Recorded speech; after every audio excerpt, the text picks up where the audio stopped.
Début de la phase retour de Pro D2 qui coïncide avec le dernier match de l'année 2018 et Nevers reçoit Vannes dans un pré-fleuri où il est invaincu depuis le début de la saison, avec l'objectif peut-être d'aller reprendre la place de leader du championnat face à des Bretons qui restent quand même sur 2 succès de rang.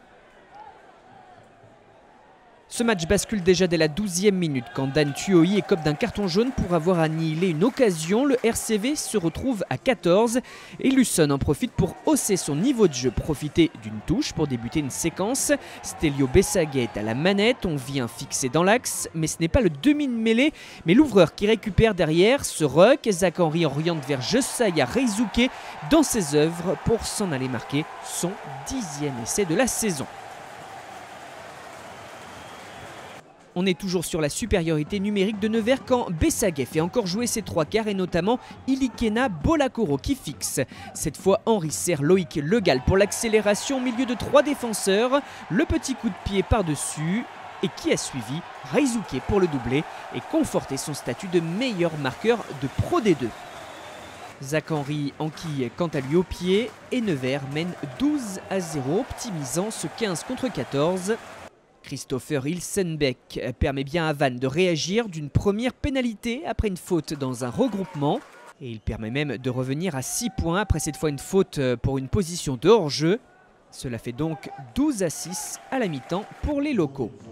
Sous une pluie fine, les Neversois ont fait la moitié du chemin mais les Vannetais restent dans le coup.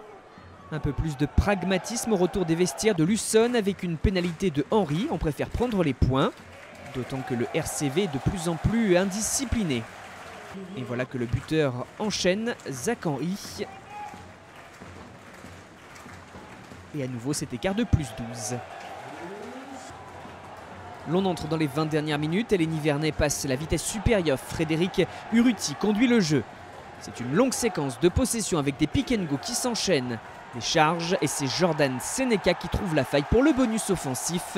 Nevers a fait le break peu après l'heure de jeu. Et Henry fait s'envoler les siens au tableau d'affichage. Les Bretons n'arrivent plus à se montrer dangereux et subissent dans cette seconde période. Ils doivent même défendre leur ligne dans les dernières minutes. Le lancer de Yannick Tarit pour Hugues Bastide. La remise vers Senio Toleafoa et cette combinaison à 3 en s'appuyant sur l'alignement permet le 4e essai de Nevers. Une action bien construite et donc décisive. Zach Henry parachève cette prestation. Et Nevers s'impose au final 32-6 face à Vannes pour s'emparer à nouveau des commandes de la Pro D2.